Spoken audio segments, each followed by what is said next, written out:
عظمت خاتون کے جانے پر بھی بچے ذرا اداس ہو گئے تھے تو سب کا موڈ بدلنے کے لیے ساحل آج سب کو ڈنر کے لیے باہر لے آیا تھا۔ پاپا کل ہمیں ہماری فرینڈ فاطمہ کے گھر جانا ہے پلیز، منزہ نے کھانا کھاتے ہوئے اچانک فرمائش کی۔ آپ کی اسکول فرینڈ فاطمہ؟ ابھی کچھ دن پہلے ہی تو آپ دونوں اس کی برتھ ڈے پارٹی پر گئے تھے نا بیٹا، ساحل نے بھی کھانا کھاتے ہوئے یاد کیا۔ گئے تھے بٹ آج اس نے بتایا کہ کل اس کے گھر ایک چھوٹی سی پیاری سی بیبی سسٹر آئی ہے اور ہمیں اسے دیکھنا ہے، مائر نے وجہ بتائی۔ اچھا ٹھیک ہے، میں ڈرائیور کو کہہ دوں گا آپ کو لے جائے گا۔ وہ بآسانی رضامند ہو گیا۔ ویسے کیا ہم بھی اپنے گھر ایک کیوٹ سی بیبی سسٹر لا سکتے ہیں بابا؟ منزہ نے معصومیت سے سوال کیا تو اب تک خاموشی سے کھانا کھاتی امبرین چونکی بالکل لا سکتے ہیں، سال کے ہاتھ پھر ایک شریر موقع آ گیا تھا۔ ہے تو جلدی سے لے آئے نا۔ دونوں یک دم پرجوش ہو گئے۔ میں اکیلی نہیں لا سکتا، اس کے لیے آپ کی مما کو بھی ساتھ جانا پڑے گا۔ اس نے بہت ہوشیاری سے توقع رخ امبرین کے جانب کیا جو پٹی پٹی نظروں سے اسے دیکھنے لگی تھی۔ مما پلیز آپ چلی جائیے نا پاپا کے ساتھ اور ہمیں ایک کیوٹ سی بیبی سسٹر لا دیں پلیز۔ دونوں نے اب اس کا دامن پکڑ لیا۔ بیٹا بیبی ایسے نہیں آتے، اس کی سمجھ میں نہیں آ رہا تھا کہ وہ کیا بولا۔ تو پھر کیسے آتے؟ منزہ نے جھٹ سے سوال کیا۔ جیسے آتے ہیں ویسے لے آئے نا، مائر بھی فوراً بولا۔ ان کی باتوں سے وہ مزید پزل ہو گئی جبکہ ساحل تیلی لگانے کے بعد اب خاموش تماشائی بنا لطف اندوز ہو رہا تھا۔ بیٹا ابھی آپ لوگ کھانا کھاؤ، میں نے بتایا نا کہ کھانا کھاتے ہوئے باتیں نہیں کرتے، اللہ پاک کو پسند نہیں، ہم گھر چل کر بعد میں اس بارے میں بات کریں گے۔ اسے اور کوئی حل نہ ملا تو اس نے بات ہی ختم کر دی۔ بچے کھانے کی طرف متوجہ ہو گئے تھے جبکہ وہ حقیقت سے ساحل کو گرائے گئے جو اس ساری صورتحال سے بے حد محظوظ ہوتے ہوئے مزے سے کھانا کھانے میں مصروف تھا۔ خوشگوار ماحول میں ڈنر کرنے کے بعد اب وہ لوگ ریسٹورنٹ سے باہر آ گئے تھے۔ مائر اور منزہ تو پہلے ہی گاڑی کے جانب چابی لے کر پارکنگ لاٹ کی جانب بھاگ گئے تھے۔ یہ دونوں البتہ متوازن انداز سے چلتے ان کے پیچھے جا رہے تھے۔ ویسے تم گھر جا کر بچوں کو بیبیز کے بارے میں کیا بتاؤ گے؟ ساحل نے چلتے ہوئے جان بوجھ کر اسے چھیڑا تو وہ چونکا اسے دیکھنے لگی۔ اوہو ذہن نصیب! امبرین کے کچھ کہنے سے قبل ہی ایک مردانہ آواز پر دونوں نے سامنے دیکھا۔ ظفر کارامانی اور ان کا بازو تھامے فروا ان کی جانب آ چکے تھے۔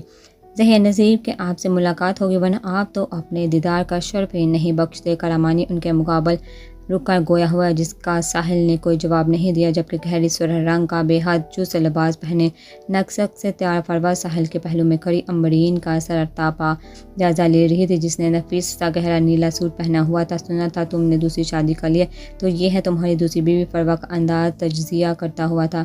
جب موو آن کرنے ہی لگے تھے تو ذرا سوچ سمجھ کا کرتے، اتنے بڑے سرکل میں تمہیں بس یہی لڑکی ملی تھی؟ اس کا انداز تضحیک آمیز تھا۔ ہاں، اتنے بڑے سرکل میں بس یہی واحد لڑکی ملی مجھے جو میرے بچوں سے ان کی سگی ماں سے بھی زیادہ مخلص ہے۔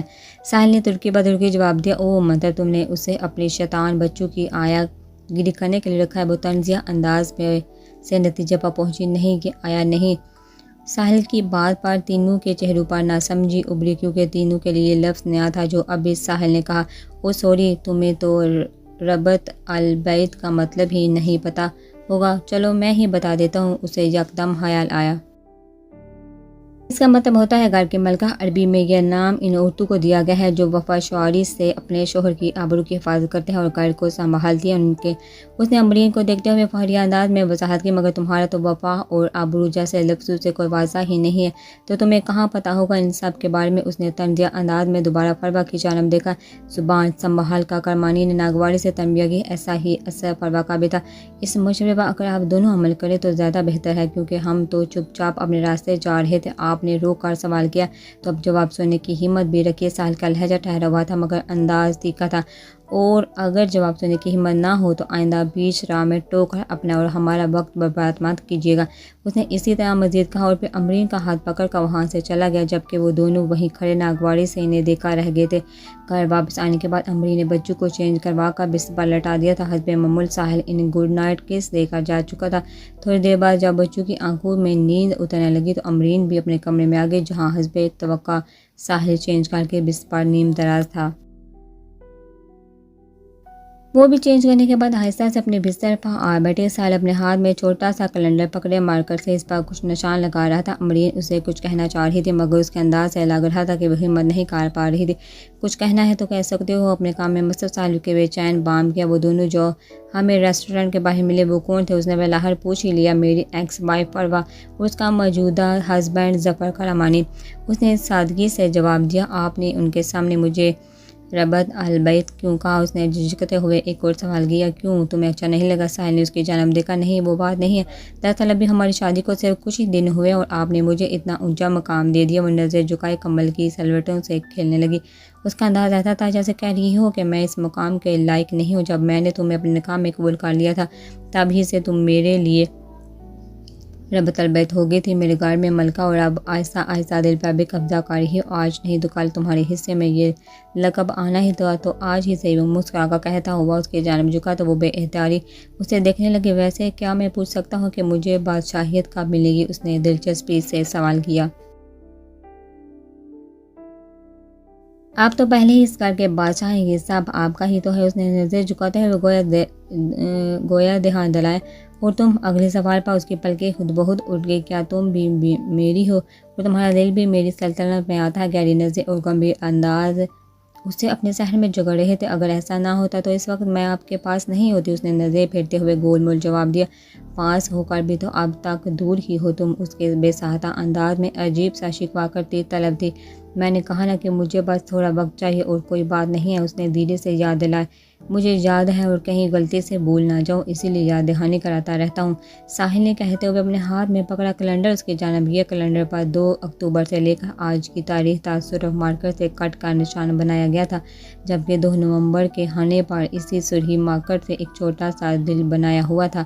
آپ دن گن رہے ہیں؟ وہ حیرت سے نتیجے پر پہنچی. ہاں دیکھو 2 اکتوبر کو ہماری شادی ہوئی تھی تو اس حساب سے 2 نومبر کو 1 مہینہ ہو جائے گا.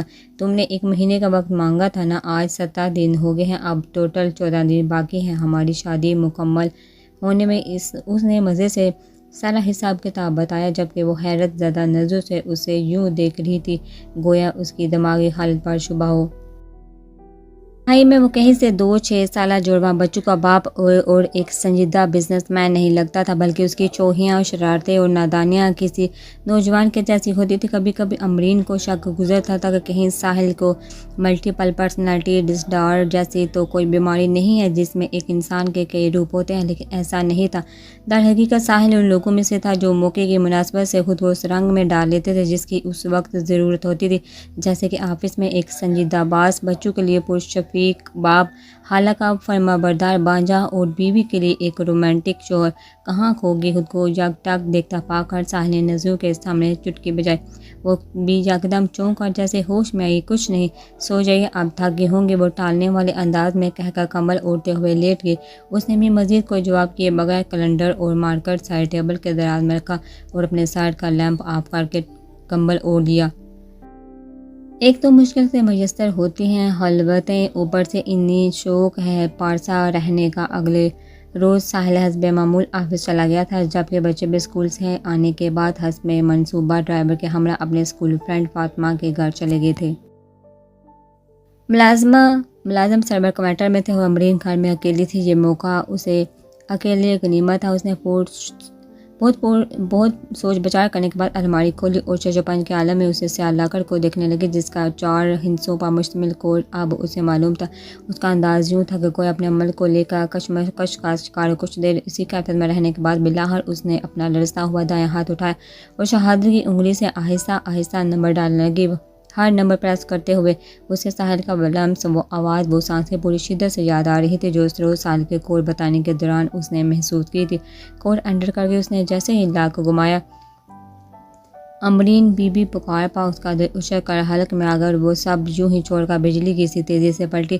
دروازے پر امینہ کھڑی تھی. کیا ہوا؟ اس نے گھبرا کر پوچھا. صاحب کے نام کا کوریئر آیا ہے، آ کر لے لیں. اس نے سادگی سے اطلاع دی تو امرین الماری بند کر کے باہر کی جانب بڑھ گئی جبکہ چوری پکڑے جانے کے ڈر سے کانپنے والا اس کا دل کافی دیر تک ایسے دھڑکتا رہا جیسے ابھی پسلی توڑ کر باہر آئے گا اور سارا راز بتا دے گا.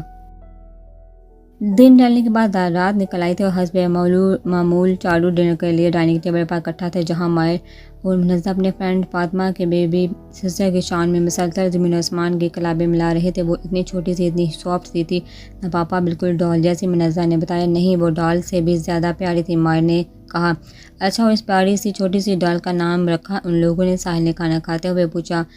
فلسہ ایک یک زبان جواب آیا، اور پتہ ہے پاپا، اس کے ہاتھ اتنے چھوٹے چھوٹے سے تھے، اتنے چھوٹے۔ منزہ نے انگوٹھا اور شہادتی انگلی ملا کر بتایا، بیبیز ایسے چھوٹے سے ہی ہوتے ہیں بیٹا۔ کیا آپ ہمارے لیے بھی ایسا چھوٹا سا بیبی نہیں لا سکتے پاپا؟ مائر کی فرمائش پر نوالا چباتی امرین کا منہ بے ساختہ ساکت ہوا۔ کل بتایا تو تھا بیٹا کہ میں اکیلے نہیں لا سکتا۔ ساحل کی رگ مزاح دوبارہ پھڑک اٹھی تھی، جس کا سیدھا ہدف امرین تھی۔ ماما، آپ نے کہا تھا کہ آپ بتائیں گے بیبی کیسے آتے ہیں، آپ نے بتایا بھی نہیں اور آپ لے کر بھی نہیں آئے۔ مائر اس کی جانب متوجہ ہوا، اس کی سمجھ میں نہیں آیا کہ وہ فوری طور پر کیا جواب دے۔ بتاؤ امرین، بیبی کیسے آتے ہیں؟ ساحل فل شرارت کے موڈ میں تھا۔ دیکھو بیٹا، اس نے بامشکل بولنے کے لیے لب کھولے۔ بیبی پہلے اللہ پاک کے پاس ہوتے ہیں، اور جب اللہ پاک کا آرڈر ہوتا ہے تو ایک اینجل آ کر ماما پاپا کو بیبی دے آتا ہے۔ ساحل کی موجودگی میں بہت مشکل سے اس نے جواب دینے کی کوشش کی، تو آپ لوگ بھی اللہ پاک سے ہمارے لیے ایک بیبی مانگ لینا۔ منزہ نے زید نما فرمائش کی۔ امرین کو اس وقت ساحل پر بے تحاشا غصہ آ رہا تھا، جو کل کی طرح خاموشی سے اس پر نظر مرکوز کیے اس کی مشکل سے محظوظ ہو رہا تھا۔ بتائیے ماما، آپ مانگ کر لائیں گے نا ہمارے لیے چھوٹا سا بیبی؟ مائر نے بھی پوچھا۔ ہاں لے آئیں گے، مگر ایک شرط پر۔ تبھی ساحل گویا ہوا، کیسے شرط؟ دونوں نے یک زبان پوچھا۔ نیکسٹ منتھ آپ لوگوں کے ٹیسٹ ہونے والے ہیں نا اسکول میں، تو اگر آپ لوگ نیکسٹ میں فرسٹ آؤ گے تو ہم آپ کے لیے بیبی لے آئیں گے، ورنہ نہیں۔ بلاخر ساحل کو امرین پر ترس آ گیا تھا۔ پکا اگر ہم فرسٹ آئے تو آپ بیبی لائیں گے؟ مائر نے تائید چاہی۔ بالکل پکا، پنکی پرامس کریں پاپا۔ منزہ نے اپنے دائیں ہاتھ کی سب سے چھوٹی انگلی اس کی جانب بڑھائی۔ پنکی پرامس میری جان۔ ساحل نے بھی اپنی چھوٹی انگلی سے اس کی ننھی انگلی پکڑ کا وعدہ کیا، تو دونوں مطمئن ہو گئے، جبکہ امرین بھی فی الحال مصیبت ٹلنے پر سکھی سانس تھی۔ چند دن مزید سکون سے بنا کسی قابل ذکر بات کے گزر گئے کہ حسب معمول کی چھوٹی موٹی باتیں چلتی رہیں۔ آج بچے ساحل کے ہمراہ عظمت خاتون سے ملنے گئے ہوئے تھے۔ امرین کے لیے یہ گولڈن چانس تھا جسے وہ کسی صورت بھی مس نہیں کرنا چاہتی تھی۔ اس سے پہلے کمرے کا دروازہ لاک کیا اور پھر الماری کھول کر لا کر اوپن کرنے کے بعد اس میں سے ساری کاغذات نکال کر بیڈ پر بکھیر وہ مختلف فائل کھول کر سرسری طور پر پڑھ رہی تھی، جیسے کچھ ڈھونڈ رہی ہو۔ تب ہی ایک صرف فائل کو پڑھتے ہوئے وہ یوں چونکہ گویا وہ مل گیا جس کی اسے تلاش تھی۔ اس نے فائل بیڈ پر رکھ کر اپنے موبائل میں اس کے پہلے صفحے کی تصویر لی اور ساتھ ہی وہ تصویریں کسی کو بھیج دی۔ کیا یہی وہ پیپرز ہیں؟ امرین نے ساتھ ہی ایک میسج بھی چھوڑا۔ پھر بڑھ کر رفتاری سے سب کچھ واپس لا کر میں رکھ کر الماری بند کر دی۔ اس کی دھڑکن ایسے چل رہی تھی گویا کئی میل دور کڑھائی ہو۔ چند لمحے گزرے، سانس لے کر اس نے خود کو نارمل کرنے کی کوشش کی اور پھر دروازے کی جانب آئی تاکہ اسے کھول دے۔ جیسے ہی اس نے دروازہ کھولا تو دوسری جانب ساحل کو کھڑا دیکھ اس کی سانسیں سینے میں ہی اٹک گئی۔ آپ اس کے لبوں سے بے ساختہ لڑکھڑاتے ہوئے نکلا۔ ہاں، میں کیوں نہیں آنا چاہیے تھا؟ اس نے سادگی سے پوچھا۔ نہیں، مجھے لگا کافی دن بعد بچے خالہ سے ملنے گئے ہیں تو دیر سے واپس آئیں گے، وہ بات بناتے ہوئے کنارے پر ہوئی۔ ساحل اندر آ گیا۔ ہاں، بچوں کا تو آنے کا دل ہی نہیں چاہ رہا تھا۔ ایک تو دادی سے اتنے دن بعد ملے، دوسرا شاہ رخ اور فاروق بھائی کے بچوں کے ساتھ کھیلنے میں ہی لگے، اسی لیے میں نے سوچا کہ دونوں کو آج وہیں رہنے دوں۔ اس نے کمرے کے وسط میں آتے ہوئے بتایا۔ مطلب بچے آپ کے ساتھ واپس نہیں آئے؟ وہ تعجب سے نتیجے پر پہنچی۔ نہیں، آج وہیں رکا، کل واپس آئیں گے۔ اس نے اطمینان سے بم گرایا تو وہ دنگ رہ گئی، یعنی آج وہ دونوں گھر میں اکیلے تھے؟ ایسے کیسے آپ نے خود کو وہاں چھوڑ دیا؟ اس کے بے سادہ کہنے پر ساحل نے تعجب خیز انداز میں اسے دیکھا۔ میرا مطلب ان کے اسکول کا خرچ ہو جائے گا۔ اس نے جلدی سے بات پر نہیں، کل سنڈے ہے، وہ اطمینان سے کہتا ہوا آ گیا ہے تو امرین لاجواب ہوگی۔ در حقیقت وہ اس کے ساتھ تنہا ہونے کے خیال سے گھبرا گئی تھی۔ بچوں کی موجودگی میں تو اسے سہارا رہتا تھا کہ ہر وقت وہ آس پاس ہوتے تھے اور صبح صبح ان کے کمرے میں آپ پہنچتے تھے، اسی لیے ساحل تھوڑا لحاظ برت لیتا تھا۔ لیکن اب اچھا، میں چائے بنا دیتی ہوں آپ کے لیے، اسے رائے فرار ہی بہتر لگی۔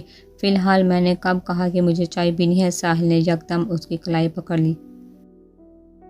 یہ تو کہتے ہو کہ شام کو گھر لوٹنے پر آپ کو چائے کی طلب ہوتی ہے۔ اس نے پلٹ کر آہستگی سے یاد دلائے۔ فوری طلبہ کو جواب دینے کے بجائے ساحل نے اسے اپنی طرف کھینچا تو وہ سیدھا اس کے سینے سے آ لگی۔ طلب تو اور بھی بہت سی ہیں، ان کے بارے میں کبھی سوچا تم نے؟ وہ گہرا تنگ کرتے ہوئے معنی سے بولا۔ اس کی بات پر اس کی قربت کے احساس پر امرین نے گھبرا کر پلکیں جھکا لی۔ وہ بھی بجائے کچھ کہنے کے اسے دیکھنے لگا، جو اس کی باہوں میں سمٹی گھبرائی سی کھڑی تھی۔ چونکہ پلکیں حیا کے مارے لرز رہی تھی اور گدی پر لگے کیچر میں مقید اس کے سیاہ بالوں کے کچھ لٹے چہرے پر جھول رہی تھی۔ مجھے اس وقت کسی اور چیز کی طلب نہیں ہے سوائے اس کے کہ تم کچھ دیر میرے پاس رہو، اس نے گمبھیرتا سے کہتے ہوئے اس کے لٹ پیچھے کی تو وہ کھسمسا گئی۔ دروازہ کھلا ہے، امینہ آ جائے گی، وہ مشکل کہہ پائی کیونکہ اس کی پرحدت قربت نے اس پر کب کبھی طاری کر دی تھی۔ جاؤ دروازہ بند کر کے آ جاؤ،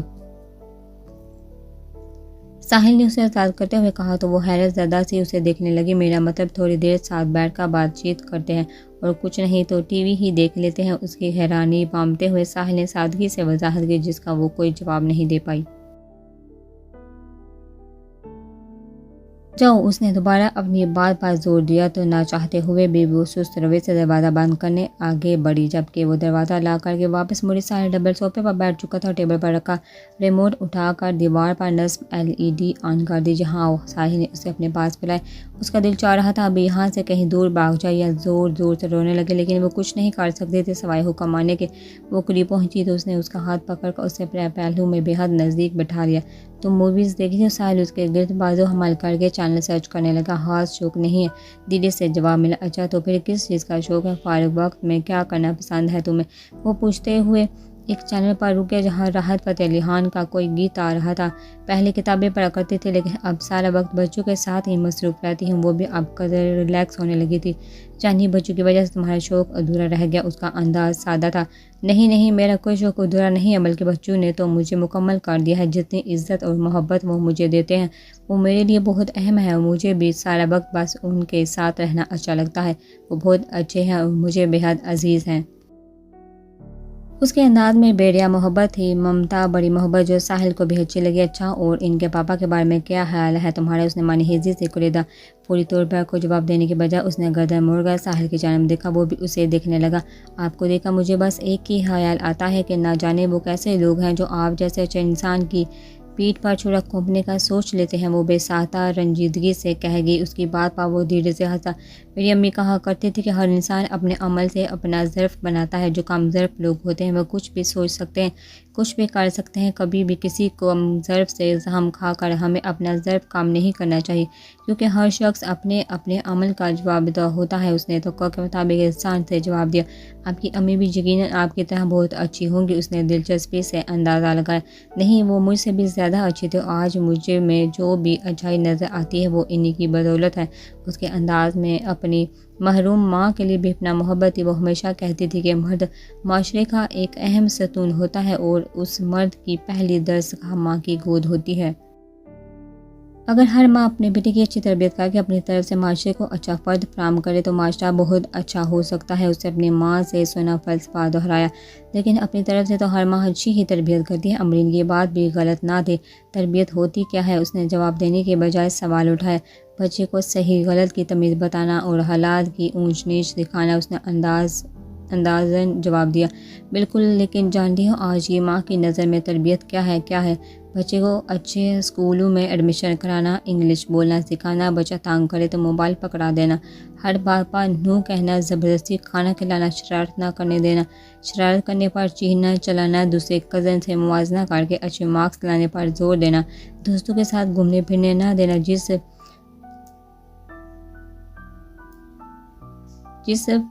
فیسلٹی میں پورے خاندان کے بچے پڑھ رہے ہوں زبردستی اسی میں داخلہ دلانا، ڈگری کے بعد جاب کا پریشر ڈالنا، بچے کی شادی کے خواب دیکھنا، اپنی مرضی سے بیٹی کی شادی کروانا، شادی کے بعد بیٹی کو تاکید کرنا کہ بیوی کو سر پر نہ چڑھائے، پھر بات پر بیٹے سے اس کی بیوی کی شکایت کرنا اور بہو سے یہ سوچ کر لڑنا کہ کہیں بیٹا پوری طرح بیوی کی مٹھی میں نہ آ جائے۔ اور ان سب جمیلوں سے تانگ آ کر جب مرد غصہ کرتا ہے یا الگ ہوتا ہے تو آخر میں الزام لگتا ہے کہ دیکھو ذرا کیسا بے حس بیٹا ہے۔ اس نے دھیرے دھیرے لفظوں کے آئینے میں معاشرے کا وہ پہلو دکھایا جو اصل میں بہت سے مسائل کی جڑ تھا۔ امرین بھی مبہوت ہو کر اسے سنتی چلی گئی۔ جانتی ہو میری ماں نے میری تربیت کیسے کی تھی، کیسے اسے جاننے کا تجسس ہوا۔ ہم لوگ ہمیشہ سے بہت امیر کبیر نہیں رہے تھے۔ میرے ابو ایک سرکاری ٹیچر تھے جن کے انتقال کے بعد ان کی پینشن پر امی گزارا کرتی تھی۔ عام بچوں کی طرح مجھے 3 سال کی عمر میں ہی کسی انگلش میڈیم اسکول میں داخل نہیں کروایا، بلکہ 5 سال تک انہوں نے گھر میں ہی مجھے ابتدائی تعلیم دی اور تھوڑا بہت لکھنا پڑھنا سکھایا۔ جب اسکول میں ایڈمیشن کروا دیا تب بھی کبھی یہ نہیں کہا کہ اتنے نمبر آنے چاہیے، بلکہ وہ روز مجھ سے پوچھتی تھی کہ آج اسکول میں کیا نیا سیکھا، اور جس دن کچھ نیا نہیں سیکھا ہوتا تھا اس دن وہ مجھے کچھ ایکسٹرا سکھاتی تھی، جس کا اثر خود بہت میرے رزلٹ پر پڑتا تھا۔ انہوں نے کبھی مجھے انگلش میں بات کرنے پر زور نہیں دیا یا انگلش کے وہ چاند گھسے پٹے الفاظ نہیں سکھائے جو آج کل کے مائیں بچوں کو سکھا کر بہت پڑھا لکھا سمجھتی ہیں۔ انہوں نے مجھے سکھایا کہ ادب سے بات کیسے کرنی ہے، اجازت کیسے مانگنی ہے، تجویز کیسے پیش کرنی ہے، ضرورت کی چیز کیسے مانگنی ہے، چھوٹوں سے کیسے بولنا ہے، بڑوں سے کیسے بات کرنی ہے۔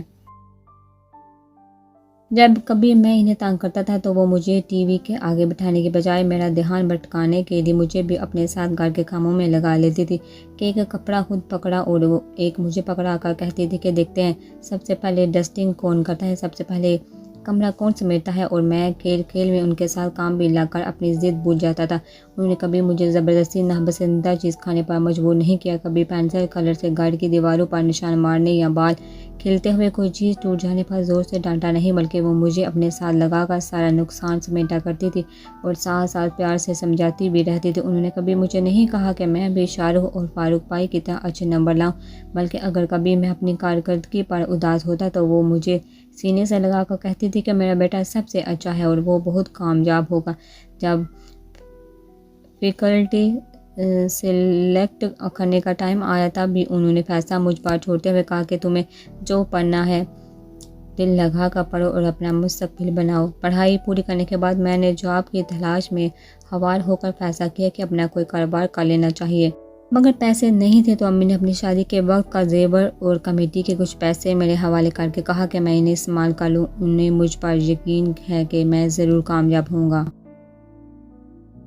یہ انہیں کا ہی یقین تھا۔ ایک چھوٹے سے سیٹ اپ سے اسٹارٹ لینے کے بعد کڑی محنت کر کے آج میں کروڑ پتی بزنس مین کی لسٹ میں ہوں، مگر یہ دکھ مجھے ہمیشہ رہے گا کہ میری یہ کامیابی دیکھنے کے لیے اب میری ماں میرے ساتھ نہیں ہے۔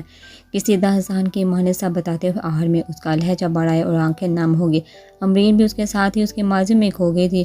ساحل کی شخصیت کے راز کھل گئے تھے کہ وہ اتنی مثبت شخصیت کا مالک کیسے ہے، کیونکہ اس کی بنیاد مضبوط تھی، جو ظاہر ہے اس کی ماں کی سلجھی ہوئی تربیت کا نتیجہ تھے۔ ایسے ہی تو ماں کی گود کو بچے کی پہلی درسگاہ نہیں کہا جاتا، اور ابھار میں اس کے لہجے کا درد محسوس کر کے وہ بھی افسردہ ہوگی۔ وہ بھلے ہی آج دنیا میں موجود نہیں ہے، مگر یہ مقام ان کی دعاؤں و تربیت کا ہی نتیجہ ہے جس پر آج آپ موجود ہیں، اور انشاءاللہ ایسے ہی رہیں گے کیونکہ آپ اپنی ماں کی تربیت بھولے نہیں ہیں۔ امرین نے دلجوئی کرتے ہوئے آہستہ سے اس کی نم آنکھیں صاف کی۔ ساحل کو محسوس ہوا کہ اب وہ اکیلا نہیں ہے، دکھ سکھ بانٹنے والا جو ساتھی اسے چاہیے تھا وہ مل گیا ہے۔ پتہ ہے اگر امی زندہ ہوتی تو تمہیں میری بیوی کے روپ میں دیکھ کر بہت خوش ہوتی۔ وہ اب کافی سنبھل چکا تھا، لہٰذا انداز بھی انہی کے جیسا ہے۔ جب تم اکثر بچوں کو دین اور دنیا کی چھوٹی بڑی باتیں اور حالات کو ڈیل کرنا سکھاتی ہو تو مجھے بے ساختہ ان کی یاد آ جاتی ہے۔ اس نے برملا اعتراف کیا۔ نہیں، مجھے ناچیز کا مقابلہ اتنی عظیم ہستی سے نہ کرے، میں نے تو ان کے قدموں کی دھول کے برابر بھی نہیں۔ وہ نظر جھکائے ہوئے اپنے آپ میں شرمندہ ہوئی، کیونکہ وہ اپنا سچ جو جانتی تھی۔ تم قدموں کی دھول نہیں ہو بلکہ میری ربط البیت ہو، اور جانتی ہو عورت کے اس مقام کے بارے میں بھی مجھے امی نے بتایا تھا۔ ساحل نے آہستہ سے اس کے لٹ پیچھے کی۔ جب کبھی وہ میری شادی کا ذکر چھیڑتی تھی تو ایک بات کہا کرتی تھی کہ میں جب بھی شادی کروں گا تو اپنی بیوی کی قدر اور عزت کروں، اس سے محبت کروں، اس کا خیال رکھوں کہ وہ میرے لیے سب کچھ چھوڑ کر آئے گی تو بدلے میں مجھے بھی اس کا سب کچھ بننا ہے۔ وہ کہتی تھی اگر مرد کسی عورت کو خود سے ہمیشہ کے لیے باندھ کر رکھنا چاہتا ہے تو صرف ایک کام کرے، اسے عزت دے، اس کی خواہشات کا احترام کرے۔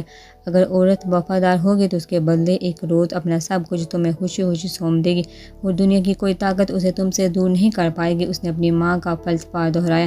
جب میں نے فروہ سے شادی کی تو اسی فلسفے پر عمل کیا، اسے عزت دی، ہر خواہش کا احترام کیا، مگر اس کی خواہش کی فہرست بڑھتی چلی گئی۔ اسے اور کے بعد بھی اور چاہیے تھا۔ میں اسے عزت کی زنجیر سے باندھنا چاہ رہا تھا، مگر وہ دولت کی چمک پر کھینچتے ہوئے ساری زنجیریں توڑ کر مجھ سے دور چلی گئی۔ جس روز میری اور پروا کی علیحدگی ہوئی تھی اس دن میں بہت رنجیدہ تھا۔ اسی شب میں نے خواب میں امی کو دیکھا۔ وہ خواب میں بھی وہی بات دہرا رہی تھی کہ بیٹا جو ہاتھ سے چلا جائے اس پر غم نہیں کرتے، اللہ اور دے گا، بس تم کسی کم ضرب سے دکھا کھا کا مہلسوں کے لیے اپنا دربند نہ کرنا۔ ان کی بات نے مجھے ایک نئی سمت دکھا دی جس پر چل کر پہلے مجھے سکون ملا اور پھر تم اس نے بات مکمل کر کے آخر میں امرین کی جانب گردن موڑی۔ جب شادی کی پہلی رات تم نے مجھ سے وقت مانگا تھا تو میں تھوڑا حیران ہوا، لیکن پھر سوچنے پر سمجھ آئے کہ تمہارا بیک گراؤنڈ، تمہاری کیفیت مجھ سے کافی الگ رہی ہے، اس لیے شاید تمہیں واقعی اس وقت تھوڑی اسپیس کی ضرورت ہو۔ اسی لیے امی کی بات پر عمل کرتے ہوئے میں نے یہ سوچ کر تمہاری خواہش کا احترام کر لیا کہ بس کچھ دنوں کی تو بات، اگر اس وقت میں تمہاری بات نہ رکھتے ہوئے زور زبردستی کرتا تو اپنا حق تو وصول کر لیتا، لیکن تمہاری نظروں میں اپنی عزت ہمیشہ کے لیے کھو دیتا۔ امی کہتی تھی کہ شادی کی پہلی رات اکثر اگلی پوری زندگی کا فیصلہ کر دیتی ہے، اور میں نہیں چاہتا تھا کہ پوری زندگی کے لیے تمہاری نظروں میں میرا مقام گر جائے۔ اسی لیے آئندہ زندگی کو خوشگوار بنانے کے لیے فی الحال صبر کر لیا، اور یہ اسی کا نتیجہ ہے کہ آج تم میرے اتنے قریب ہو۔ ساحل نے اس کا ہاتھ اپنے ہاتھ میں لے کر لبوں سے لگایا۔ وہ تو پہلے ہی اس کی باتیں سن کر مبہوت ہو چکی تھی، اب لمس پا کر رہے سہے ہوش ہونے لگی۔ مزید سونے پر سہاگا یہ ہوا کہ کمرے میں آن LED پر اسی پل ایک نہایت رومانوی گیت شروع ہوا جس کی خوبصورتی دن ماحول پر سو پونگتی ہوئی محسوس ہوئی۔ اتنی دیر سے بس میں ہی بولے جا رہا ہوں، اب تم بھی کچھ کہو۔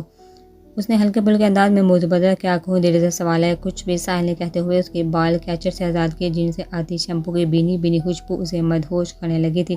لبوں کو لبوں سے سجاؤ، کیا ہم تم مجھے اب بتاؤ، توڑ دو خود کو تم باہوں میں، میری باہوں میں، میری باہوں میں۔ گیت کے رومانوی بول سن کر امرین تھوڑا پزل ہوئی، جبکہ ساحل تو سب سے بے نیاز، بس اس کی ہوش ربا قربت میں کھویا ہوا تھا۔ تم اپنے بال کھلے رکھا کرو نا، اچھے لگتے ہیں، وہ گہری سانس دے کر فرمائشی انداز میں کہتا اس کے بالوں میں اپنی انگلیوں سے کنگھی کرنے لگا۔ جواباً وہ کچھ نہ کہہ بھائی اپنے ریشمی بالوں میں حرکت کرتے ساحل کی انگلیاں سے عجیب سا سرور بخش رہی تھی۔ میں نے تو تمہیں اپنے بارے میں سب بتا دیا، چلو اب تم بتاؤ۔ کیا بتاؤں، یہ ہی کہ تم مجھ سے گھبرا کر بھاگتی کی ہوں، کیا میں تمہیں پسند نہیں؟ اس نے سادگی سے کلیدہ، ایسا نہیں ہے، وہ ہی ہمیشہ والا جواب۔ تو پھر کیسا ہے جانم؟ ساحل نے اس کے کندھے پر سر رکھ لیا۔ امرین کی دھڑکنوں میں تہتم مچا اور سانسیں تیز چلنے لگی۔ تیرے احساسوں میں بھیگے لمحاتوں میں مجھ کو ڈوبا تشنگی سی ہے، تیری اداؤں سے، دلکش ہاتھوں سے ان لمحوں میں زندگی سی ہے۔ حیا کو ذرا بھول جاؤ، میری ہی طرح پیش آؤ، کھو بھی دو خود کو تم راتوں میں، میری راتوں میں، لبوں کو لبوں پہ سجاؤ، کیا ہم تم مجھے اب بتاؤ۔ اس نے انگلیوں کی مدد سے امرین کا ریشمی دوپٹہ کندھے پر سے سرکا کر ہٹایا اور اگلے ہی پل اپنے لب اس کے کندھے پر رکھے جو اسے دیکھتے ہوئے محسوس ہوئے۔ امرین اس کے لبوں سے بے ساختہ سسکارے نکلی اور اس نے ساحل کی شرٹ پکڑ لی۔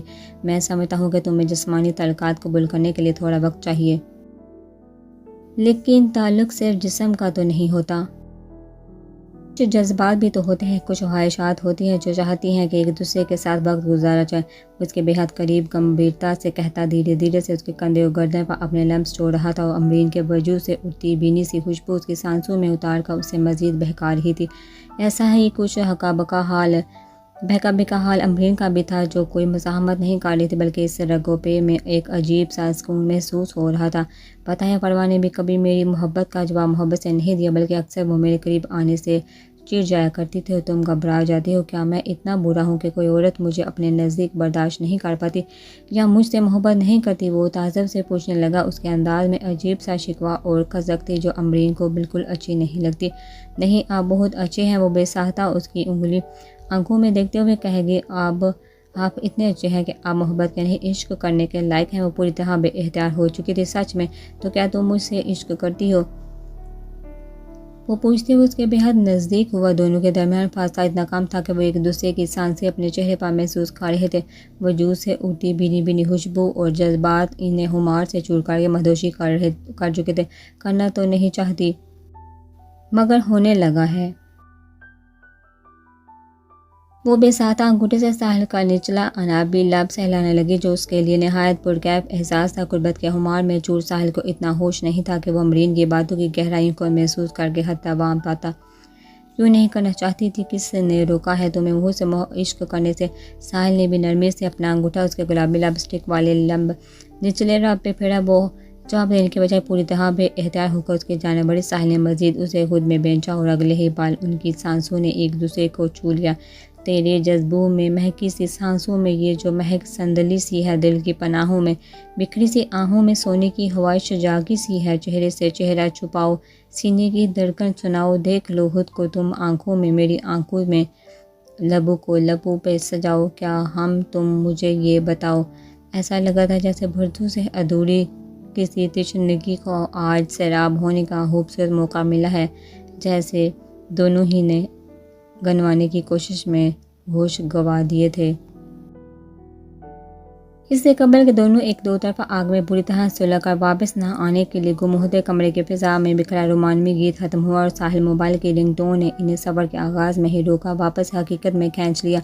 تیز ٹون کان میں پڑتے ہی امرین جھٹکے سے ہوش میں آتے ہوئے اس سے الگ ہوئے، اس کی گرفت ساحل کی شرط پر ڈھیلی ہوگی، وہ بھی نہ سمجھی کے عالم میں تھا کہ ابھی تو اس کی تشنگی مٹی بھی نہیں تھی اور جام چھین لیا گیا تھا۔ دونوں چونکا اس دل فریب شہر سے باہر آتے ہوئے ایک دوسرے کی باہوں میں الگ ہو گئے تھے۔ یوں تو دونوں کی سانسیں ہی بے ترتیب تھی، لیکن امرین کا تنفس ایسے بگڑا تھا گویا سینے میں طوفان برپا ہو۔ وہ اس سے نظر بھی نہیں ملا پا رہی تھی جس کا موبائل مسلسل باز رہا تھا، اور اب مجبوراً اسے موبائل کی جانب متوجہ ہونا پڑا تھا۔ ساحل نے بے دلی سے موبائل نکال کر دیکھا تو پتہ چلا اس کے مینیجر کی کال تھی۔ اس کی دوسری جانب متوجہ ہونے پر وہ بھی فوری طور پر اپنا دوپٹہ سنبھالتی اٹھ کر باہر جانے لگی تھی کہ ساحل نے اس کا ہاتھ پکڑ لیا۔ رات کو ڈنر ہم باہر کریں گے، ریڈی رہنا۔ اس کی ہدایت دے کر ہاتھ چھوڑا تو وہ تیزی کے ساتھ کمرے سے باہر نکل گئی، جبکہ اس نے کال ریسیو کر کے موبائل کان سے لگایا۔ کمرے سے نکل کر امرین سیدھا گیسٹ روم کے واپس روم میں آئی تھی اور دونوں ہاتھوں سے واش بیسن تھامے کھڑی گہری سانس لے رہی تھی۔ اس نے شیشے میں نظر آتا اپنا عکس دیکھا، اس کے سیاہ بال کیچڑ سے آزاد ہو کر کاندھوں پر بکھرے ہوئے تھے، دوپٹہ بے ترتیب سے کندھے پر لٹک رہا تھا اور ہونٹ ان پر لگی ہلکی گلابی لپسٹک کی نفاست تھوڑی بگڑ گئی تھی۔ اس نے بے ساختہ کپکپاتی انگلیاں اپنے لب پر رکھی جس پر ابھی تک اس کا دہکتا ہوا لمس زندہ تھا۔ صرف لب ہی نہیں، اسے اپنی گردن، کندھوں، زلفوں، سانسوں اور کمر پہ بلکہ جسم کے ہر حصے پر ساحل کا لمس اور پرحدت سانسیں محسوس ہو رہی تھی جو اسے ایک اندیکھی آگ میں جلا رہی تھی۔ تم قدموں کی دھول نہیں بلکہ میری ربط البیت ہو، اس کی ذہن میں ساحل کی محبت پاش آواز گونجی اور ساتھ ہی اتنی شدت سے دل بھرایا کہ آنکھوں سے آنسو پھوٹ پڑے۔ I am sorry Sahil, I am sorry, وہ شدت سے روتے ہوئے خود کلامی کرتی چلی گئی۔